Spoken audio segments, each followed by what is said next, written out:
In January 1968, NLF guerrillas, backed by North Vietnamese troops, launched a full-scale offensive against the cities and towns of the South.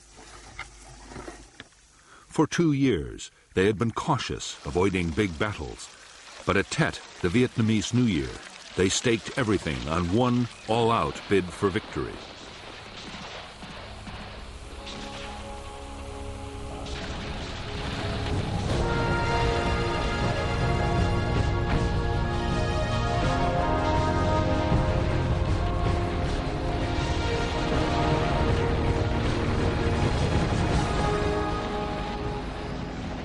The Tet Offensive was one of the most stunning surprise attacks ever launched by an army. More than 80,000 guerrillas and North Vietnamese troops were thrown against the forces of the South Vietnamese government and their American allies.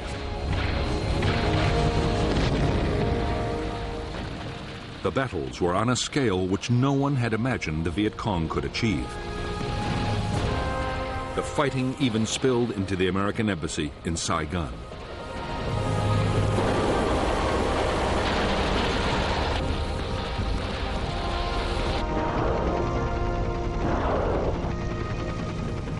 The Tet Offensive turned into a military catastrophe for the Viet Cong. In clashes of shocking violence, the guerrillas lost most of their best fighters. But in one of the greatest ironies in the history of war, the Viet Cong's military defeat turned into a political victory. It was a victory that would change the whole course of the war in Vietnam.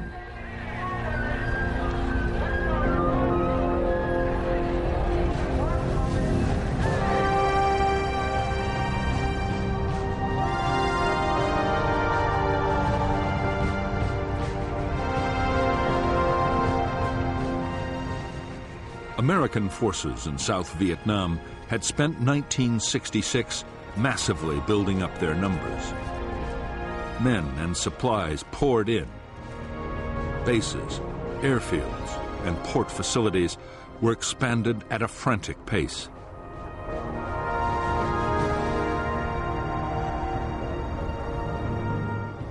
By the start of 1967, the Americans had 389,000 troops and were ready to go on the offensive.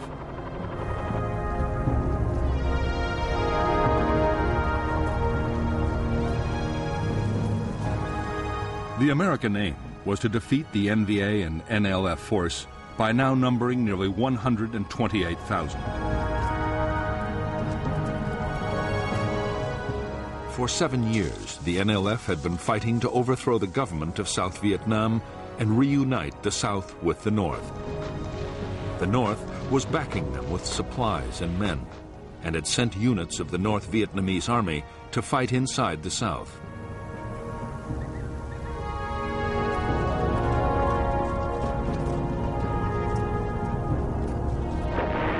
American commanders wanted to take on the enemy's big units, the battalions and regiments. If U.S. forces could destroy them faster than they could be replaced, the war would soon be over.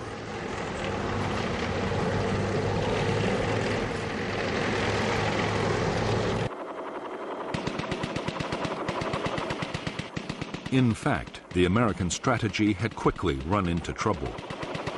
After early battles in which enemy regiments had suffered heavy casualties, they had avoided head-on clashes. Instead, the Viet Cong meant to stick to hit and run and ambush.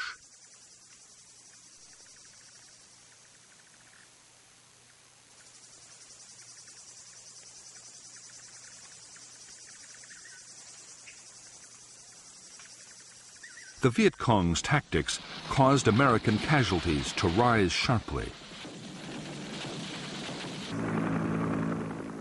Instead of big battles, there were snipers, booby traps, and surprise attacks. The Americans grew increasingly frustrated as they mounted countless search and destroy operations, took casualties, and still failed to find important guerrilla units.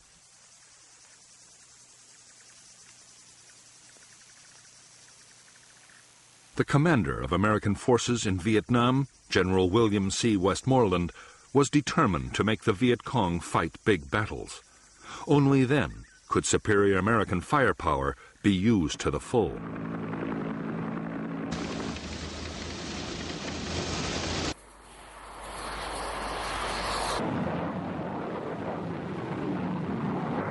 One answer, Westmoreland believed, might be to attack in force into the Viet Cong's traditional base areas. These, he was sure the Viet Cong would fight to defend.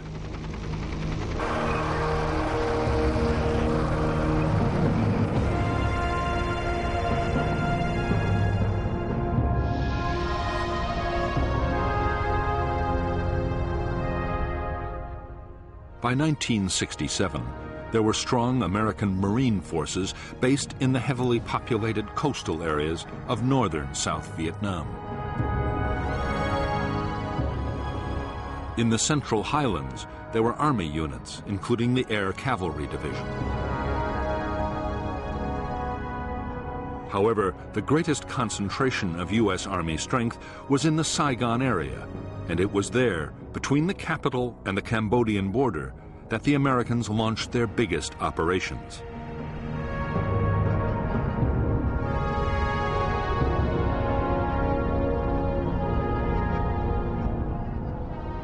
The Viet Cong base areas targeted by the Americans were the Iron Triangle, only 20 miles from the capital Saigon, and War Zone C, near the Cambodian border.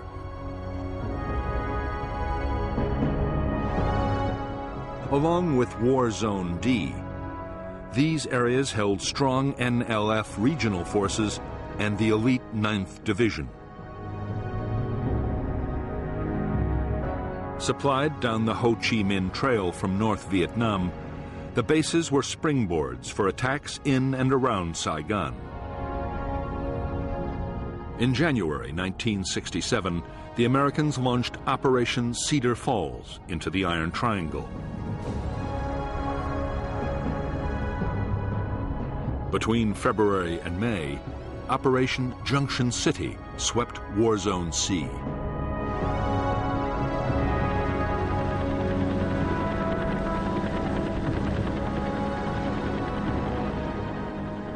In Cedar Falls and Junction City, up to 25,000 Americans and South Vietnamese Army troops swept through the NLF's base areas. There were hundreds of firefights and several major NLF attacks with assaults by thousands of guerrillas.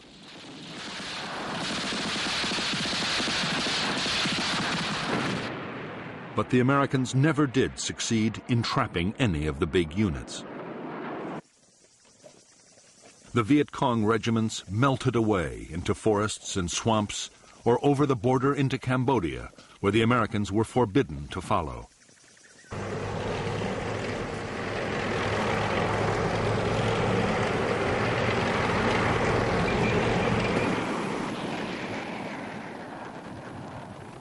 Even though U.S. commanders had failed to provoke the big battles they wanted, they were more optimistic than before. They had done massive damage to the Viet Cong's installations and had captured huge amounts of supplies. Cedar Falls and Junction City alone had killed nearly 3,000 guerrillas.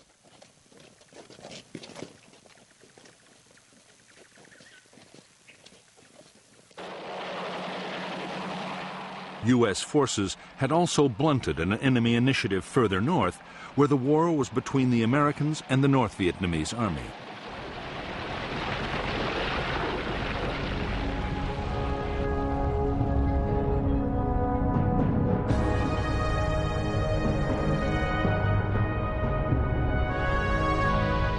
North and South Vietnam were separated by a demilitarized zone, inside which troops were not supposed to operate.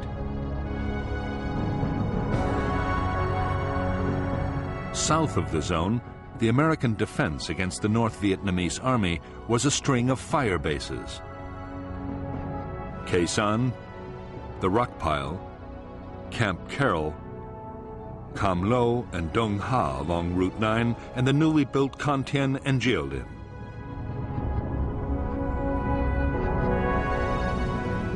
All were controlled by Special Forces units and later the 3rd Marine Division, which constantly swept the surrounding area. Between January and May 1967, 2 North Vietnamese divisions operating out of the DMZ launched heavy bombardments of these bases. Ground assaults at Can Tien and Khe Sanh were only driven off after massive aerial bombardments. Afterwards, the Marines continued to patrol aggressively.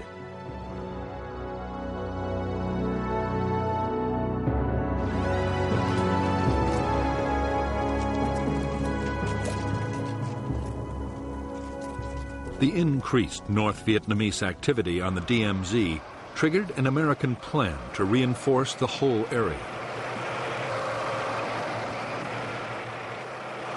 More Marines were moved up, and Army units were redeployed from other parts of South Vietnam.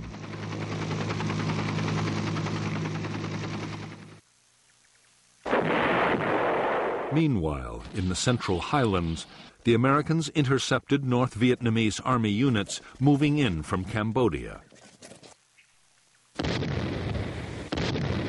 In late May 1967, there were 9 days of continuous battles which left hundreds of North Vietnamese soldiers dead.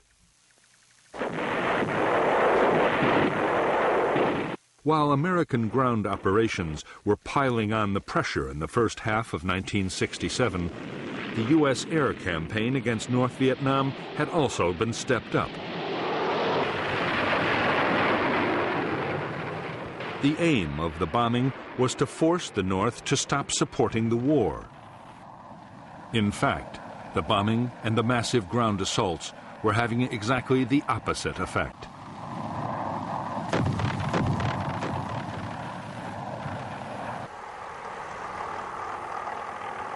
Far from giving up, North Vietnam was preparing to unleash the biggest offensive of the war so far.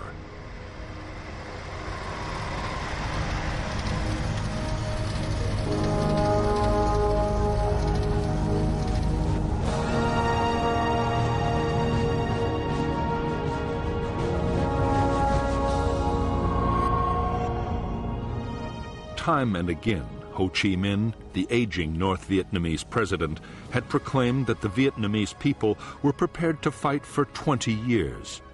He insisted they would pay any price to reunite Vietnam and drive out the Americans.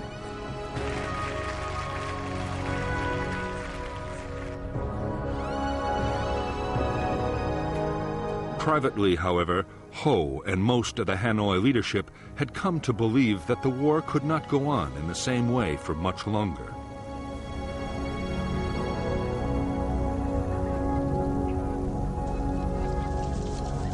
The problem was not just the casualty rate in the South, estimated by the Americans to be at least 5,000 troops dead every month. Such losses could be sustained for a long time yet. The biggest fear was that the safe base areas in Laos and Cambodia, or perhaps even in the north itself, might soon be invaded by the Americans.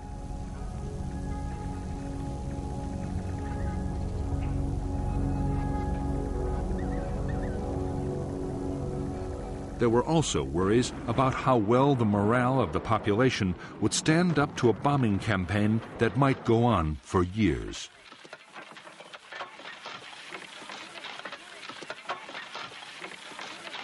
The North's leaders foresaw that they might have to negotiate with the Americans sooner or later.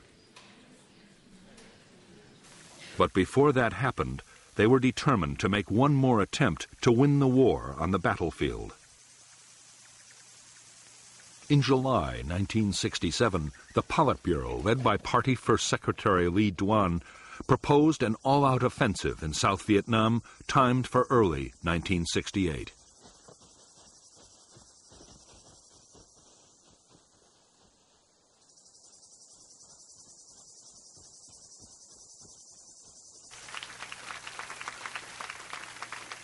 Up to recently, command of the war effort in the South had been divided between General Giap, who controlled the North Vietnamese Army's campaigns, and General Tan, who who ran the war further south.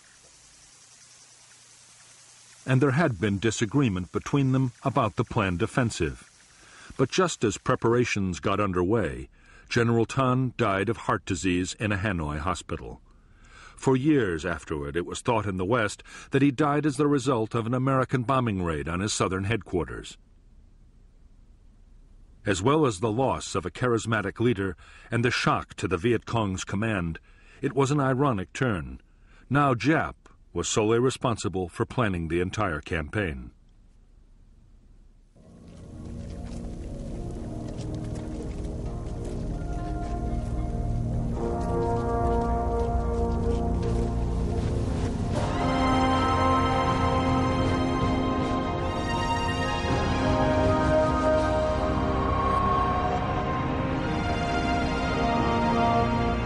Since he had first dispatched combat troops to South Vietnam, the U.S. President Lyndon Baines Johnson had been determined to limit the war's impact on the American people. He had refused to call up the reserves and had never pushed for any formal declaration of war by Congress. Despite mounting casualties, the U.S. never officially declared war on Vietnam. Up to now, Johnson's approach had seemed to pay off. There was some anti-war feeling, but nothing so serious as to threaten the president's policy.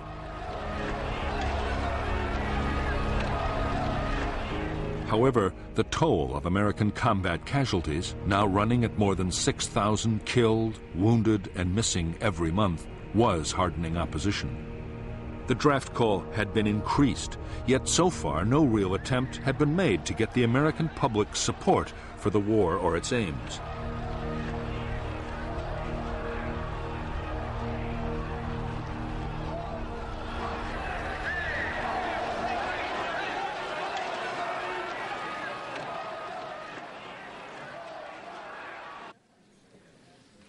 Divisions were beginning to open up between the president's military and civilian advisors. The Joint Chiefs of Staff wanted more damaging targets for the bombing campaign against the North. A widening of the ground campaign into Laos, Cambodia, and possibly North Vietnam, and a big increase in troop levels.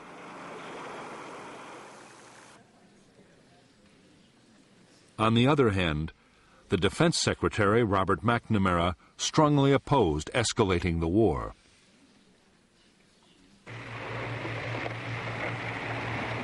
McNamara believed that widening the conflict would run a real risk of drawing in Communist China or the Soviet Union. He also believed that the war might be a long one, and that if the American people were to support it, the cost would have to be kept down. That meant no wider war and a big effort to prepare the South Vietnamese army to take over more of the fighting.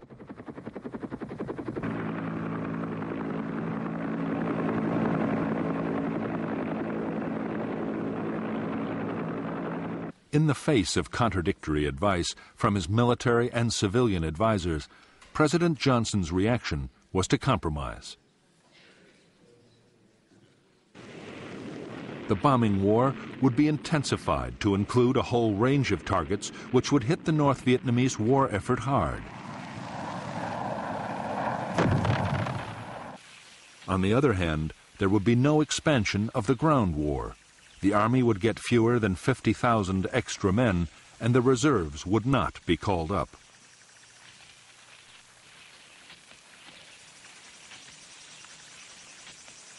On September 29, 1967, President Johnson took a step closer to those advisors who were arguing against escalating the war. At San Antonio, Texas, Johnson declared that the U.S. would stop bombing North Vietnam if Hanoi promised not to take advantage of the ceasefire.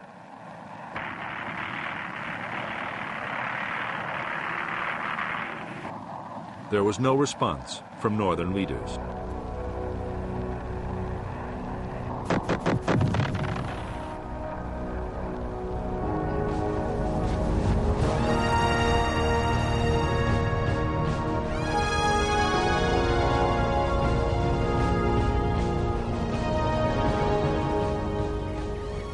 Great Offensive, meant to change the course of the war, was to begin with full-scale Viet Cong attacks on cities, headquarters, and radio stations all over South Vietnam.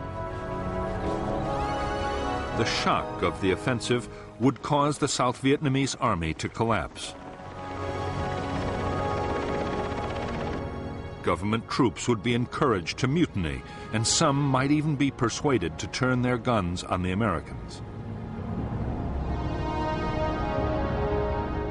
At the same time as the military offensive, the signal would go out for a nationwide uprising by the people of South Vietnam. It would be led by the secret youth leagues and workers' groups already in place in the cities.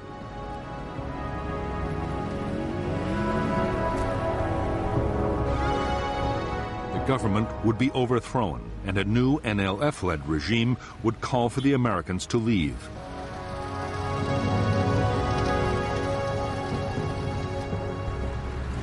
NLF planners believed that with the world looking on, the Americans would have little alternative but to go.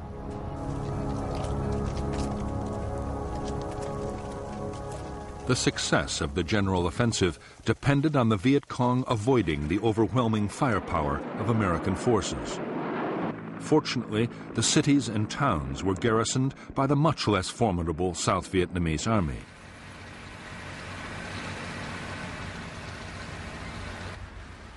Still, General Giap meant to take no chances. Large numbers of American troops would be drawn away from the populated areas by carefully planned diversions.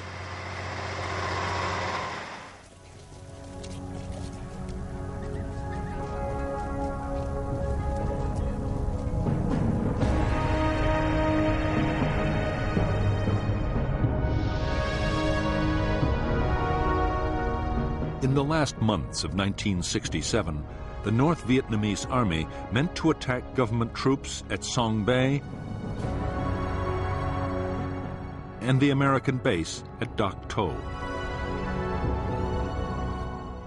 The U.S. Marine outpost at Con Thien would also be hit, and forces would be massed around Khe Sanh. An elite NLF regiment would also hit the South Vietnamese army garrison at Loc Ninh. The attacks near South Vietnam's borders would draw American forces away from their main base areas and deep into the interior. The general offensive and uprising would then begin. The Viet Cong would attack the national capital, Saigon, most of the country's 44 provincial capitals, and over 100 other towns. The last phase would happen at Khe Sanh.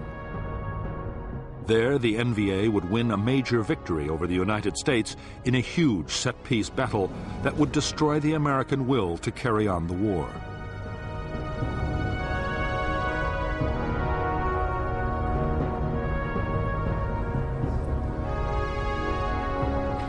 General Giap was sure that surprise would be the key to a successful offensive. His plan was to choose the one time when no attacks would be expected, the New Year festival of TET.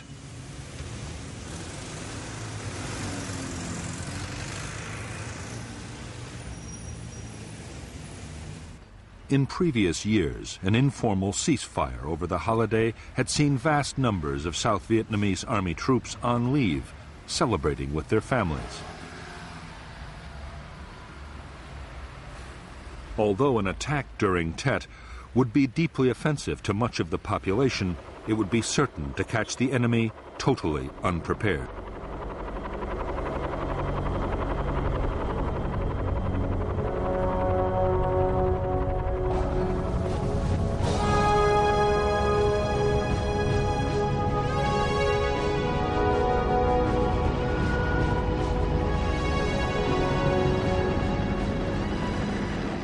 Now that Washington had refused to widen the ground war, General Westmoreland was forced to carry on trying to win in the same way as before.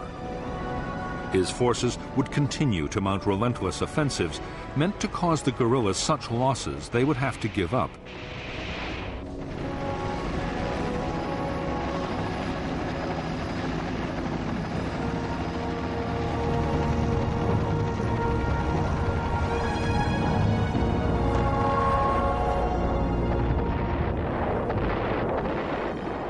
Meanwhile, there was another war to be fought too. The NLF still controlled a quarter of the villages in Vietnam.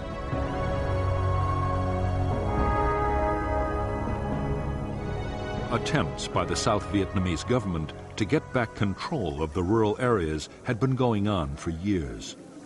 Various pacification programs had tried to win the people's support and root out the NLF political organization.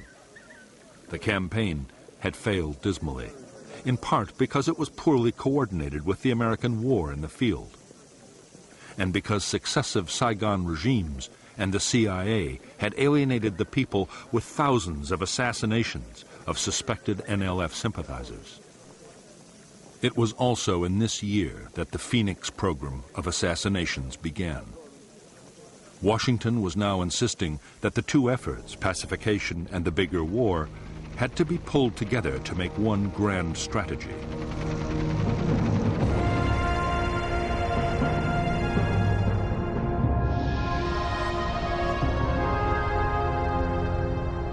American military planners had always seen the main force Viet Cong in the interior of South Vietnam as the biggest danger.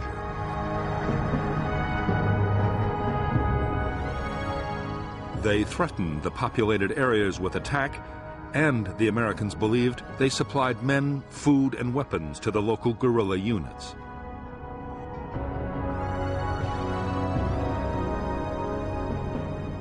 In the new plan, the American role would still be to keep main force Viet Cong away from the populated areas. However, there would now be more emphasis on what happened behind the American shield. The village guerrillas would be driven out by the South Vietnamese army and militia. Local security would be strengthened and pacified areas would spread out until they encompassed most of the populated regions of South Vietnam.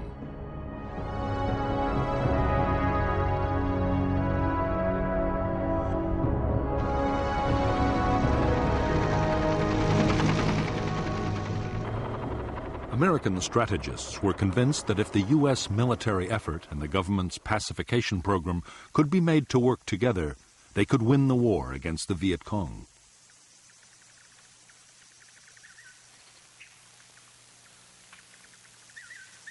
To succeed, they would have to get the cooperation of sometimes skeptical military commanders.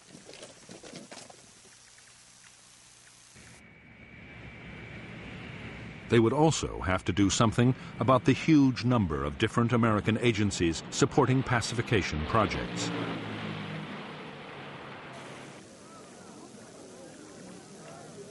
All American support for pacification and its multi-million-dollar budget was now placed under one man. Robert Comer was given the rank of ambassador, equal to a 4-star general, and made Westmoreland's deputy.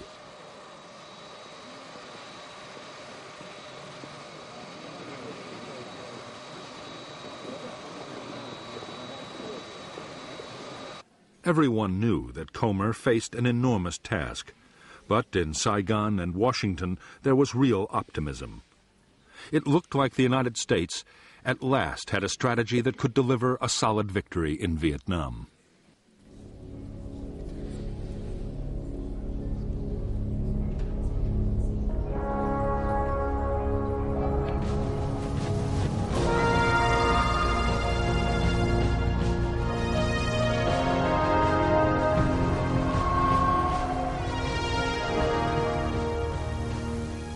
For the TET offensive, North Vietnamese leaders had decided to rely on Viet Cong guerrillas for most of the fighting, rather than the regular army.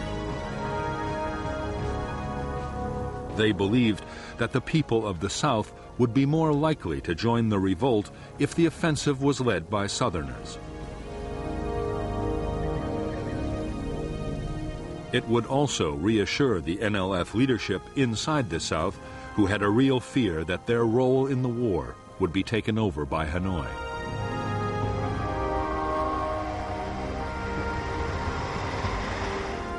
By late 1967, the NLF and the North Vietnamese Army together fielded 128,000 main force troops in South Vietnam, most of them in 152 infantry battalions. There were also hundreds of thousands of regional and local guerrillas, male and female, who would play a major part in the Tet Offensive.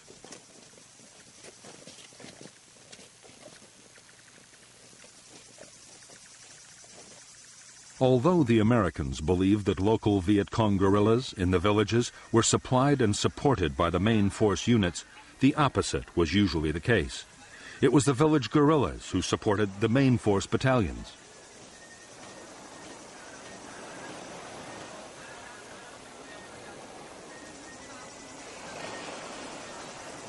They collected rice taxes from the local farmers, built up supplies, and provided scouts and screening forces for the big units.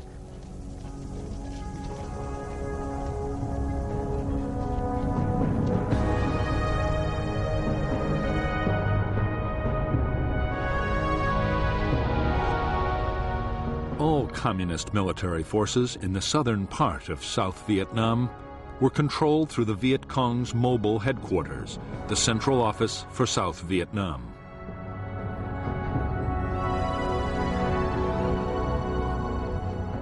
Operations further north were commanded from a North Vietnamese Army headquarters inside the demilitarized zone.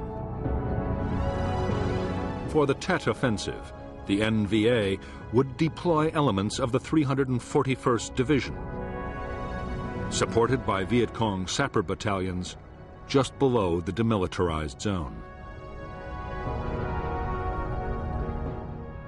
3 more divisions and a regiment would be deployed around the U.S. Marine base at Khe Sanh. Further south, 2 divisions, supported by Viet Cong sappers and artillery units, were spread out along the coast, and another was deployed in the Central Highlands.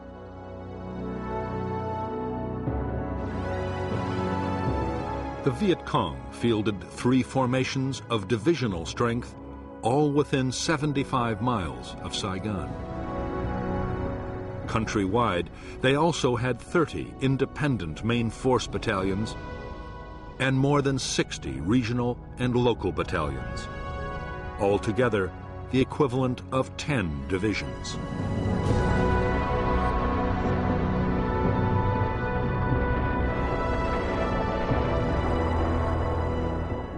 During 1967, American fighter bombers would fly 53,000 attack sorties against the Ho Chi Minh Trail.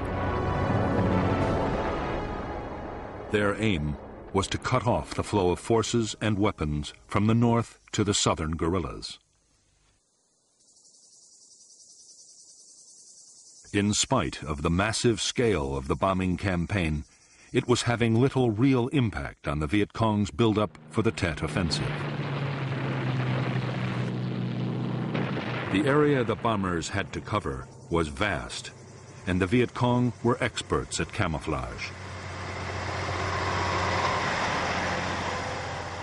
In the month of July 1967, 480 trucks made the long and arduous journey from North Vietnam to the south. By the end of the year, traffic would soar to 3,000 trucks a month. In fact, on the eve of the offensive, many Viet Cong and North Vietnamese Army units would have a surplus of modern weapons and equipment.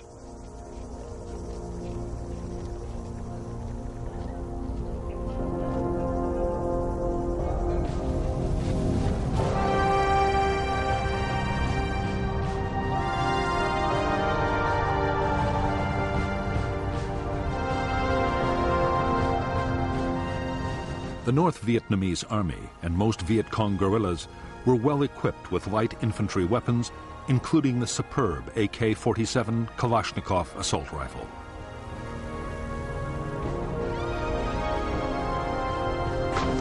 They also had a range of medium and heavy machine guns.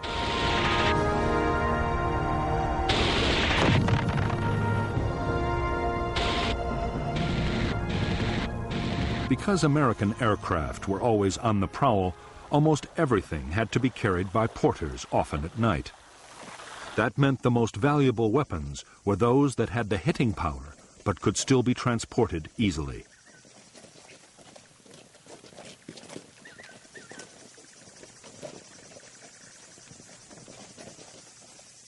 The Soviet-made rocket-propelled grenade launcher, the RPG-2, and its replacement, the RPG-7, were lightweight and highly effective against armor and bunkers. Designed to be fired by one man, the rocket had a range of more than 500 meters.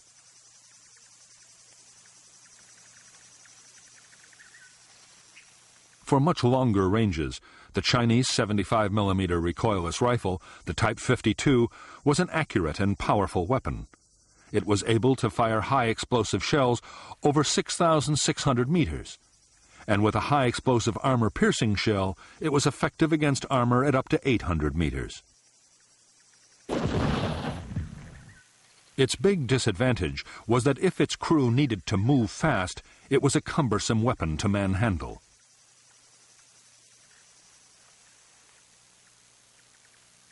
In the rugged terrain of South Vietnam, mortars were by far the most useful of all heavy weapons.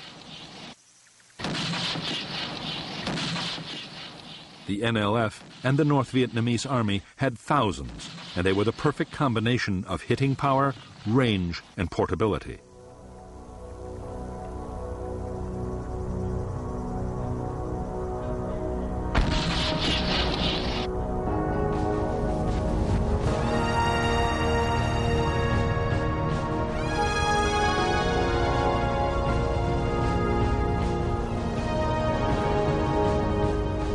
Although Viet Cong forces in the South were estimated by the Americans to have lost more than 60,000 men in 1967, they had still managed to keep up their overall numbers. Thousands of North Vietnamese Army troops had been sent down the Ho Chi Minh Trail to join the guerrillas, and they now accounted for more than 1 in 5 Viet Cong.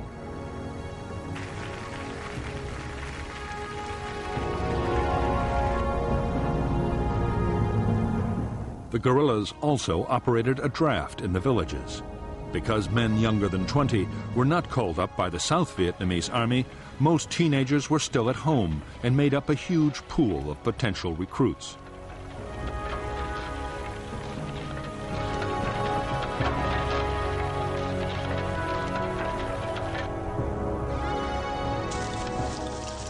Local NLF guerrillas were given only a basic minimum of infantry training.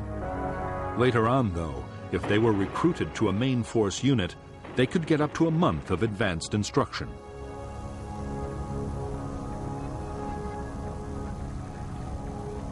There were also dozens of training centers spread all over South Vietnam, running long courses for squad and platoon leaders, operators of crew-served weapons, and radio men.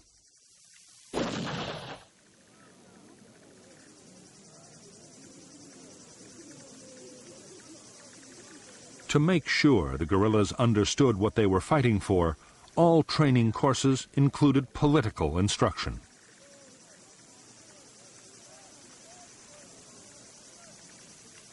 Most Viet Cong attacks planned for the TET offensive were to be led by elite sapper commandos. Their job would be to launch the initial assaults, blasting their way into enemy headquarters and bases. Most sappers were part of well-trained main force battalions, but for TET, the Viet Cong would also heavily rely on local sapper units, men and women recruited inside the cities.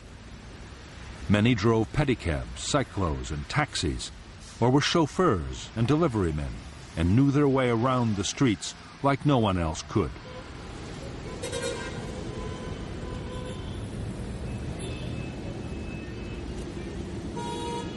During the year, as casualties had mounted under the intense pressure of the American onslaught, the morale of the Viet Cong had suffered badly. But news of the planned general offensive quickly revived the confidence of the guerrillas. Political officers worked hard to persuade the troops that the campaign would bring the victory they had fought so long to win. In the run-up to TET, the rate of desertion from Viet Cong units fell away almost to nothing.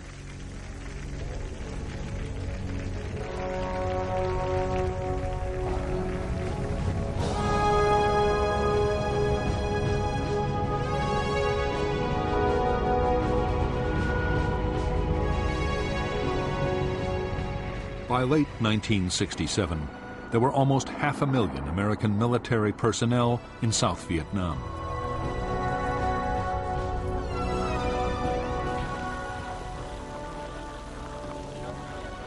Of these, only 1 in 7 were combat troops. The rest were the support personnel needed to run a military machine that relied on high-tech weaponry and consumed vast amounts of supplies. By now, American forces in Vietnam were expending 45,000 tons of ammunition and burning 60 million gallons of fuel every month. Almost everything came from the United States, and when it arrived in Vietnam, there was a massive problem of storage and distribution. Huge numbers of men were tied up just handling the supply traffic.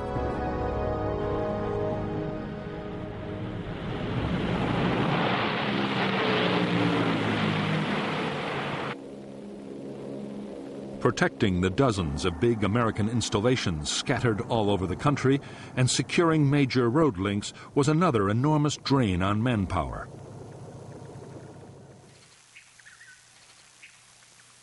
During 1967, the new American emphasis on pacification had led to more attention than ever being paid to improving the South Vietnamese armed forces.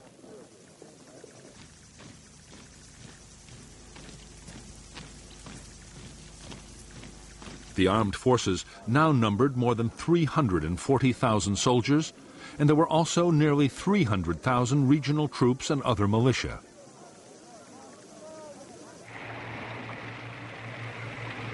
The South Vietnamese also had a small navy for coastal and river patrols and an increasingly effective air force.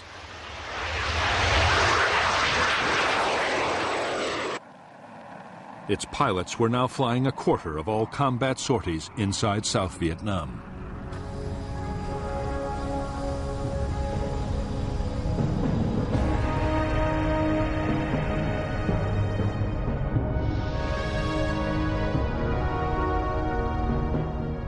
The South Vietnamese Army had divided the country into 4 tactical zones, one for each Army Corps. The most northerly zones each deployed 2 divisions, while the zones further south each had 3. The South Vietnamese Air Force had 5 fighter squadrons and the Navy a force of coastal patrol boats. The Joint General Staff's reserve was an airborne division and 2 Marine brigades. For easy coordination, the American Military Assistance Command Vietnam had created a Marine amphibious force and 2 field forces to match 3 of the South Vietnamese Army's tactical zones. Altogether, the forces deployed 2 Marine and 7 Army divisions, 2 brigades, an armored cavalry regiment, and a special forces group. As well as the Americans, there were 2 Korean Army divisions and a Marine brigade, 3 Australian battalions, and contingents from New Zealand, the Philippines, and Thailand.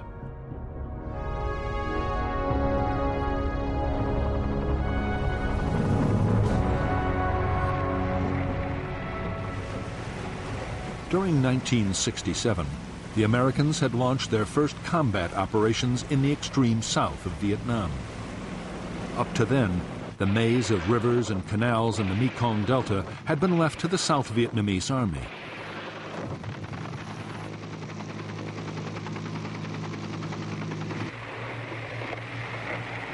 Now the mobile Riverine Force, a brigade of the U.S. 9th Division, had moved in to help fight the NLF for control of the richest rice-producing area in Vietnam.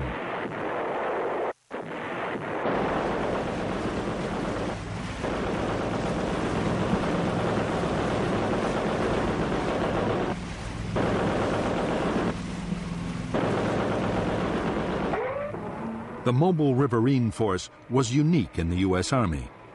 Not since the American Civil War had the Army deployed a completely amphibious force.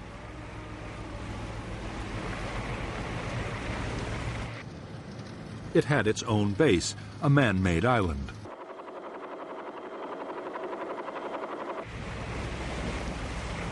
Navy boats carried the troops into action and provided escorts. Heavy firepower was carried by armored vessels named monitors after their Civil War forebears.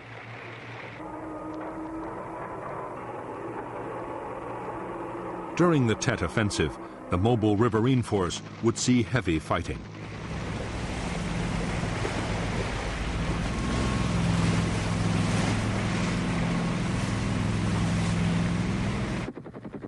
In the Mekong Delta and the other heavily populated parts of South Vietnam, the government army would bear the brunt of the Viet Cong's planned offensive. Some South Vietnamese formations, Ranger, Marine, and airborne units, and a handful of infantry divisions were professional, dedicated, and well led. They knew their battleground and their enemy.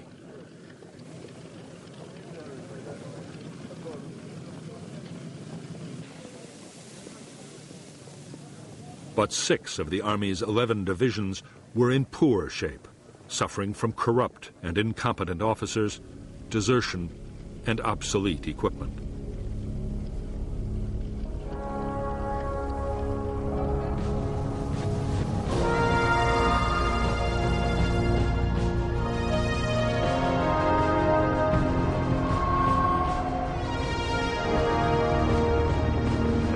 At the center of American military doctrine was the idea that troops should be maneuvered to fix the enemy in position so that firepower could be unleashed to destroy him.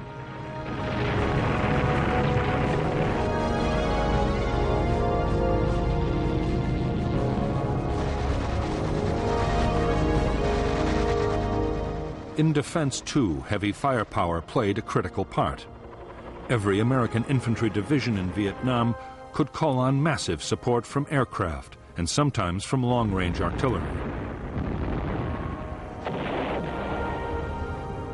Divisions had their own artillery as well, mostly 105mm weapons, and the divisions always set up fire bases before every operation.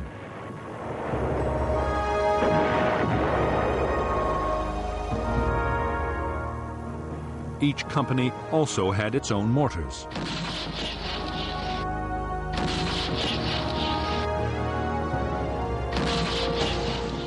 Tanks were used by almost every American division in Vietnam.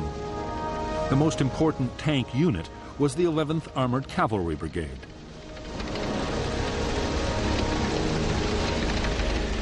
All of them used the M48, a 44-ton vehicle with a 90mm gun.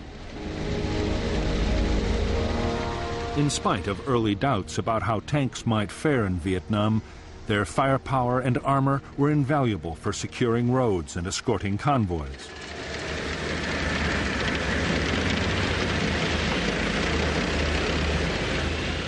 The Marines also deployed the Ontos, a weapon originally designed as a tank destroyer. The Ontos mounted 6 recoilless rifles and during the TET battles would prove invaluable for clearing buildings and destroying fortifications.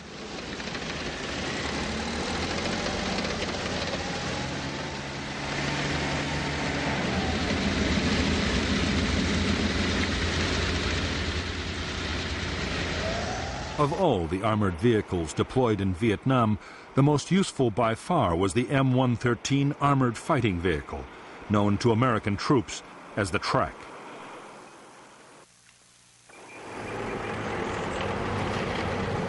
It was so vulnerable to mines that its crew usually sat on top, but it was extremely heavily armed.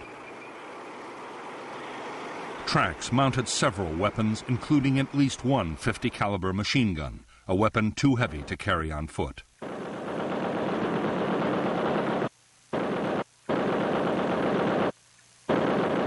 The 50 was incredibly destructive, able to cut a tree in half hundreds of yards away.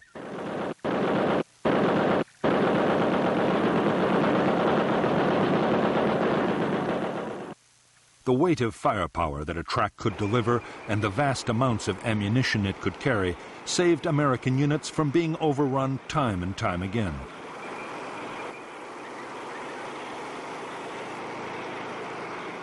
One weapon highly valued by the crews of armored vehicles and by foot soldiers was the M79 grenade launcher, called the Duper from its sound.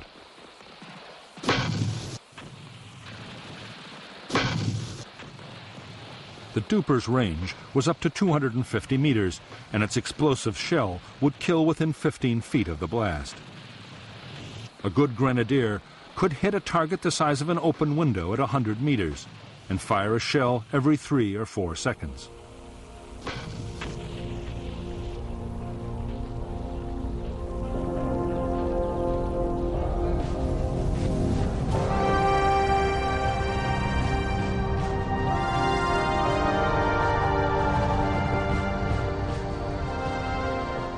For the South Vietnamese conscript soldier, 1967 had begun to show some signs that army life might become bearable. Food and accommodation improved slightly. Amongst the professionals, in the better units at least, confidence was high. Many officers and NCOs had been at war for years and were both tough and tactically skilled. But in spite of this, the desertion rate continued to rise.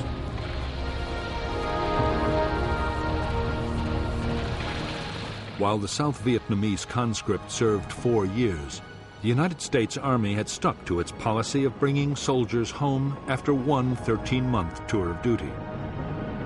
It was effective in preventing combat fatigue. But the decision was having a real impact on the battlefield. Units were constantly losing experienced men who were replaced by newcomers, unable to spot booby traps and ambushes, and not yet used to Vietnam's punishing climate. Officers served only 6 months in combat, and new arrivals had a very high chance of being killed or wounded. Drop back about 5 meters, 5 meters. American combat units in the field were almost always seriously under strength. With operations running all the time, and the men perpetually short of sleep, exhaustion was beginning to tell on morale. So too was boredom and sometimes disillusion. Returning again and again to the same places on exhausting search and destroy sweeps often seemed utterly pointless.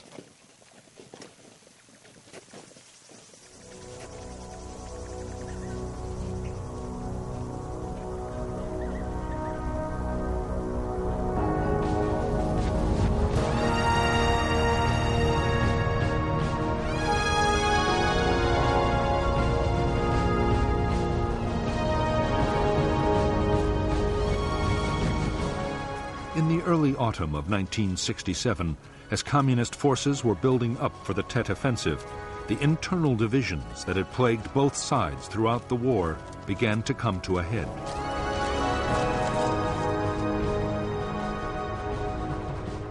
In Hanoi, 200 senior officers were arrested in a crackdown on opponents of the TET strategy.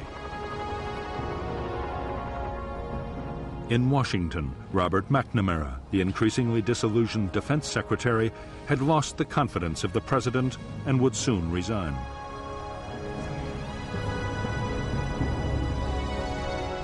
As for Johnson himself, he faced a presidential election late in 1968, and there was already opposition from within his own Democratic Party.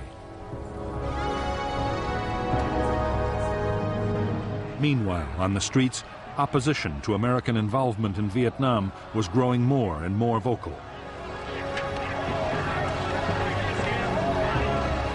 As Johnson's popularity slipped to an all-time low, he clung to his belief that the public could be persuaded to back his conduct of the war.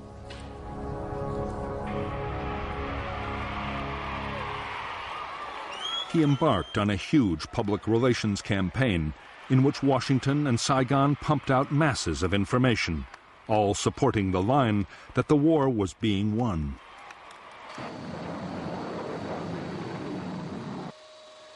President Johnson toured military bases around the country and even recalled General Westmoreland from Vietnam to add his weight to the argument.